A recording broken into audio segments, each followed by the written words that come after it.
Shalom, shalom. Shalom, selamat Shalom, hari Kak. Minggu, Bang. Selamat hari Minggu, happy Sunday. Tuhan Yesus memberkati. Amin. Amin. Ada yang mau disampaikan, Kak? Silakan. Iya, terima kasih atas kesempatan yang diberikan kepada saya. Jadi, ada kesaksian yang secara pribadi saya alami. Mohon maaf, jelas? Jelas, jelas, Kak. Silakan, Kak, dilanjutkan. Iya. Jadi, saya mau cerita bahwa sebelumnya saya beragama di seberang ya. Agama Islam maksudnya? Ya, benar. Oke, silakan. Dan akhirnya memilih mengikuti Tuhan Yesus karena Tuhan Yesus menolong saya.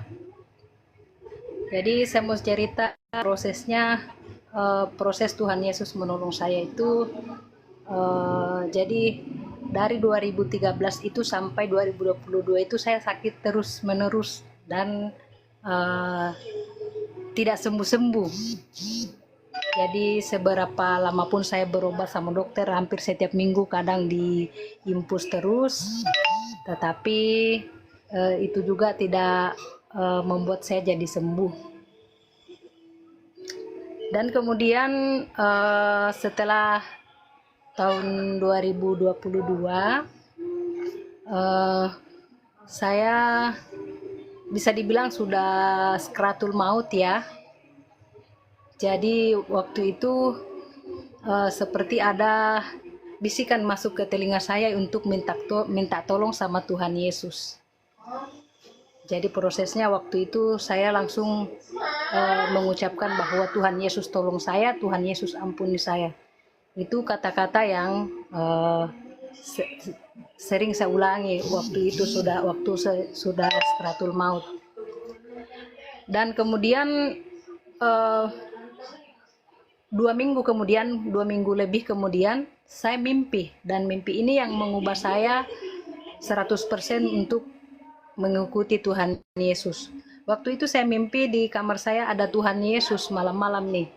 Seperti mimpi tetapi kayaknya jatuhnya ke penglihatan karena memang saya tidak tidur ya, tidak nyenyak tidurnya. Jadi waktu itu saya mimpi Tuhan Yesus datang dan satu rumah itu terang luar biasa yang saya tidak bisa jelaskan berapa watt lampu yang dipakai kalau seandainya di kategorikan lampu, tetapi itu terangnya yang sangat luar biasa. Dan kemudian Tuhan Yesus bangkit berdiri dan ada cermin besar di depan kamar saya itu, dan Tuhan Yesus ambil ada sesuatu yang melayang ini kayak panci kecil melayang dari cermin saya lihat jelas bahwa di situ tidak ada tangan yang kasih, tetapi melayang dengan sendirinya itu panci berisikan air putih. Dan Tuhan Yesus raih, dia ambil dan kasih ke samping saya bahwa ini obatmu. Dan seketika Tuhan Yesus hilang. Dan kemudian pada saat itu saya tidak hiraukan dalam mimpi, saya tidak hiraukan ini obat yang Tuhan Yesus kasih, tetapi saya fokus cari Tuhan Yesus karena seketika itu Tuhan Yesus hilang. Dan saya cari Tuhan Yesus. Singkat cerita kami masuk di suatu ruangan yang seperti gereja, tapi saya tidak terlalu perhatikan. Kayak waktu itu kayak acara Natalan, orang di dalam itu semua pakai baju warna pink dan banyak lampu-lampu yang seingat saya. Tetapi saya tidak pedulikan orang-orangnya, saya fokus cari Tuhan Yesus. Dan saya lihat dari jarak jauh Tuhan Yesus mantau saya.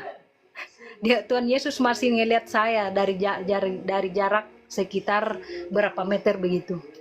Dan itu yang membuat saya 100% langsung bilang saya mau ikut Tuhan Yesus. Puji Tuhan, saya sudah selesai dibaptis 1 bulan lebih yang lalu. Jadi begitu prosesnya Tuhan menolong saya. Oke, Kak. Saya mau tanya sedikit, boleh, Kak? Boleh, boleh. Di titik mana Kakak bisa percaya kalau Tuhan Yesus adalah Tuhan dan Juru Selamat? Saya belum dapat poinnya tadi. Ya, titiknya karena setelah saya mimpi, saya Setelah tiba-tiba mimpi itu. dengan sendirinya membaik tanpa harus saya minum obat. Yang selama ini saya bermakan obat, bahkan terstok obat bertoples-toples saya harus konsumsi, dan itu pun tidak membuahkan hasil. Tetapi kemudian setelah saya habis mimpi, semua perlahan-lahan itu pulih, bukan saja secara fisik tetapi secara mental semua pulih. Jadi bisa dibilang seluruh aspek kehidupan saya itu ikut membaik setelah saya selesai mimpi. Oke. Terus saya mau tanya lagi sama kakak, maaf ya kalau saya banyak bertanya ya. Apa yang menjadi perbedaan kak? Ketika kakak masih di agama yang Islam dan sekarang kakak memilih Tuhan Yesus sebagai Tuhan dan Juru Selamat, apa perbedaan yang kakak rasakan? Perubahan hidup apa yang kakak rasakan? Yang paling signifikan yang saya rasakan itu kedamaian. Kedamaian hati yang saya bisa bilang sangat berbeda. Mohon maaf ya buat yang berkeyakinan sebelah. Saya harus bilang bahwa selama saya mengikut Tuhan Yesus, kedamaian hati saya sudah sangat luar biasa. Bahkan tidak bisa lagi saya, mungkin kalau ada orang menyakiti saya sekarang, bahkan sudah banyak yang menyakiti saya selama mengikuti Tuhan Yesus, baik secara langsung maupun tidak langsung, saya sudah tidak ambil hati, benar-benar sudah ikhlas. Jadi caci maki saya sudah kayaknya biasa aja, karena saya merasa bahwa saya mengikuti Tuhan Yesus, apa daya kita sebagai manusia, tetapi saya mau mencari kebenaran dan mengikut jalan yang benar. Ya itu bang. Itu ya kayak jadi betul ya, hampir beberapa murtadin juga dan saya sendiri juga merasakan ya, akan ada perbedaan yang sangat mendasar ya teman-teman ya. Ketika kita masih di agama yang dulu dan sekarang memilih Tuhan Yesus sebagai Tuhan dan Juru Selamat, kita akan punya rasa damai itu, damai sejahtera itu, dan itu berjalan dengan sendirinya. Itu sebenarnya saya masih pengen tuh maksudnya gini, kakak lebih menceritakan lagi, maksudnya perubahan apa selain merasakan damai atau dari segi emosional apapun itu, mungkin kakak bisa menceritakan lagi gitu perubahan-perubahan yang kakak alami ketika mengenal Tuhan di dalam kehidupan kakak. Jadi yang pertama tadi itu secara fisik saya benar-benar sembuh, puji Tuhan. Kemudian secara mental saya juga sudah pulih, walaupun memang belum 100%, tetapi saya sudah pulih. Dulu saya tidak, kalau saya mau cerita, saya kenapa begitu jatuh cintanya dan terkagum-kagumnya sama Tuhan Yesus sekarang. Karena dulu itu saya tidak bisa tidur kurang lebih 10 tahun. Tidak pernah tidur nyenyak. Kalau bisa dibilang setiap tidur, saya pasti ibaratnya itu saya tidur ayam saja. Jadi tidak pernah tidur nyenyak. Jadi apapun yang mungkin jalan atau apa, saya pasti dengar. Saking tidak pernahnya tidur nyenyak. Saya depresi, saya benar-benar dalam kepahitan. Saya pokoknya apa ya, dendam kusumat bisa dibilang begitu ya. Karena kalau saya merasa, bahkan waktu saya kuliah, mungkin kalau ada teman-teman saya yang nonton mungkin dia tahu. Jadi waktu saya kuliah itu saking kepahitannya hidup ini, jadi kalau ada teman saya bermasalah sedikit sama saya pasti berkelahi. Coba bayangkan brutalnya seorang perempuan. Tapi nakalnya saya di situ. Soalnya saya ke dalam posisi kepahitan dan saya merasa orang tidak ada yang terima saya. Padahal saya merasa saya tidak melakukan apa-apa. Benar-benar jiwa saya hancur. Benar-benar saya bisa dibilang saya dalam lumpur yang sangat dalam. Dan kemudian tiba-tiba Tuhan Yesus menolong saya. Bagaimana saya tidak sejatuh cinta itu, Bang? Luar biasa ya, itu mujizat Tuhan di dalam kehidupan kakak. Ya aku mau menanggapi sedikit. Nah, apa yang kakak rasakan itu sudah tertulis kan di dalam Markus 13. Kamu akan dibenci oleh karena namaku, tapi yang bertahan sampai pada kesudahannya, ia akan selamat. Dan yang terpenting, banyak orang bilang, jadi orang Kristen itu enak. Jadi orang Kristen itu saya berani pastikan, jadi orang Kristen itu nggak enak. Makanya kalian kalau mau masuk Kristen berpikir dulu 1000 kali. Karena jadi orang Kristen itu harus pikul salib gitu. Jangan berpikiran dari fitnahan-fitnahan orang gitu ya. Masuk Kristen itu enak, nanti dibayar, nanti akan kaya gitu. Salah. Ketika kalian berpikiran seperti itu salah. Jadi orang Kristen itu nggak enak. Jadi orang Kristen itu harus pikul salib. nggak enak sekali. Kayak Kais, siapa sih? Ismaza sudah pernah merasakannya, nggak enak ikut orang Kristen. Makanya ketika ada teman-teman yang mau masuk Kristen, saya selalu menganjurkan, yuk baca dulu Alkitab, mengenal Tuhan, gitu, minta bimbingan Roh Kudus. Jangan langsung mau masuk Kristen aja, gitu. Jadi orang Kristen itu harus pikul salib, teman-teman, harus siap dibenci. Gitu. Kalau Iya. kalian udah siap, baru silakan nggak, kalau mau dilanjutkan silakan. Iya benar Bang. Jadi sama yang benar sekali apa yang Abang baru saja jelaskan. Benar sekali bahwa begitu saya mengikut Tuhan Yesus, ternyata hidup ini juga tidak mudah. Tetapi Betul. yang berbeda adalah cara saya menyikapi masalah ini. Itu yang saya bilang, saya juga tidak tahu. Dulu kalau mungkin saya mohon maaf ya, waktu masih agama seberang, kalau seandainya saya beragama seberang dan terjadi hal ini setelah saya mengikut Tuhan Yesus, saya tidak tahu apakah saya bunuh diri atau benar-benar tidak tahu saya harus mau bikin apa. Tetapi setelah mengikut Tuhan Yesus, ternyata di luar daripada pikiran saya juga, saya menyikapi masalah ini juga beda. Memang sangat berbeda Bang. Jadi saya mau cerita bahwa setelah saya mengikut Tuhan, saya putuskan mengikut Tuhan Yesus pada tahun 2022 bulan Maret. Saya ingat sekali bulan Maret itu ternyata saya harus mengalami hal yang terberat yang saya harus alami selama seumur hidup saya. Saya pikir selama hidup ini itu selama dari kecil ya sampai besar, saya kehilangan orang tua saya di umur SD SMP kelas 2. Dan saya pikir itu hal terbesar yang saya harus hadapi. Maksudnya masalah yang terbesar yang saya harus hadapi. Setelah orang tua saya meninggal, ternyata keluarga juga tidak ada yang menerima kami. Jadi bagaimana tidak hancur hidup ini, mohon maaf ya. Jadi kayak seakan-akan semua menolak. Tidak ada yang benar-benar mengasihi dan menyayangi kami, tidak ada.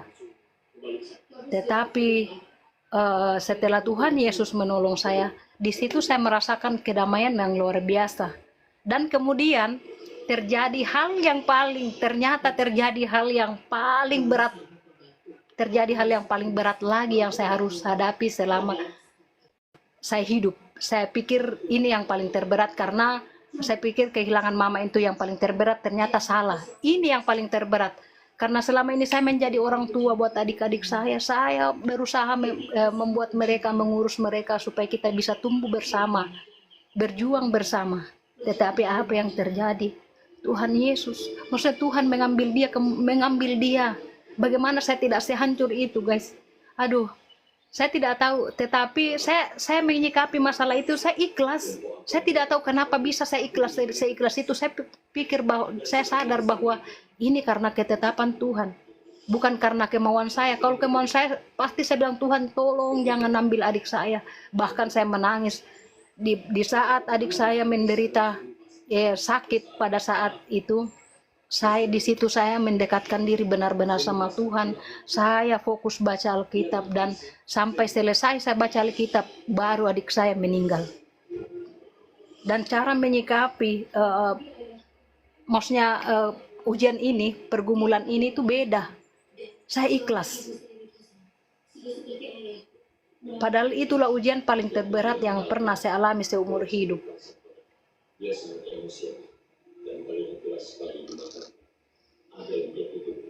Teruskan lanjutkan Kak.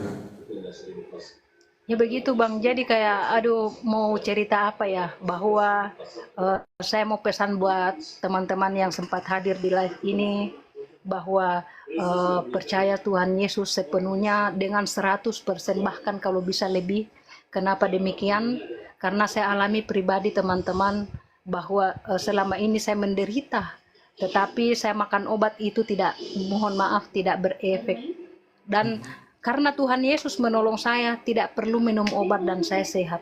Jadi buat teman-teman, buat teman-teman, segala pergumulan kita, saya percaya bahwa di setiap kita itu pasti semua ada problem kehidupannya masing-masing.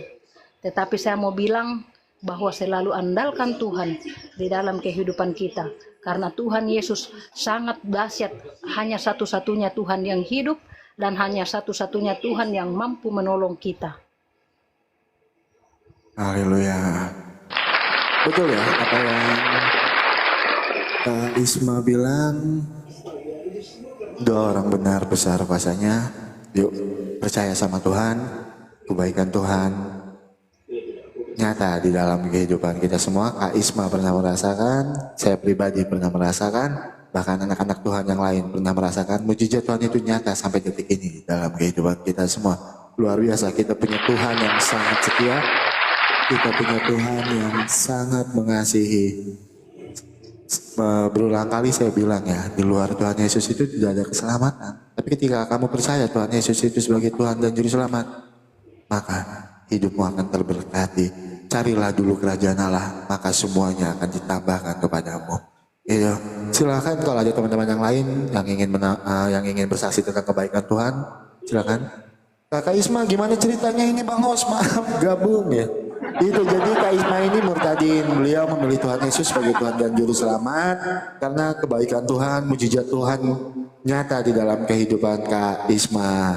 Itu jadi beliau disembuhkan tanpa minum obat, beliau sembuh. Benar seperti itu ya Kak Isma ya? Betul ya? Iya, benar sekali Bang, benar. Itu Bang Guna. Ya, terima kasih banyak ya Kak Ismas. Tuhan Iya. Yesus memberkati kakak sekeluarga. Terima kasih untuk kesaksiannya, sangat memberkati sekali bagi kami yang mendengarkannya. Terus kuat pikul salib. Tuhan Yesus memberkati kakak sekeluarga ya. Shalom, Iya, selamat amin. siang. Terima kasih. Bantu dalam doa ya semuanya. Terima kasih Bang dan terima kasih buat Oke semuanya. Kak. Biar saya turunkan supaya kakak masih di bawah. Ya buat teman-teman yang lain yang mau naik ke atas silahkan ya. Yang ingin berbagi kesaksian tentang kebaikan Tuhan di dalam kehidupannya silahkan naik ke atas. Silahkan. Silakan.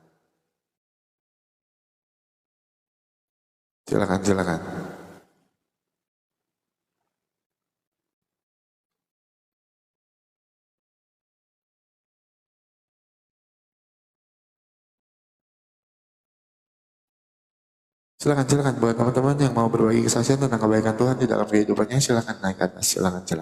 Ada kah? Teman-teman yang lain yang mau berbagi kesaksian?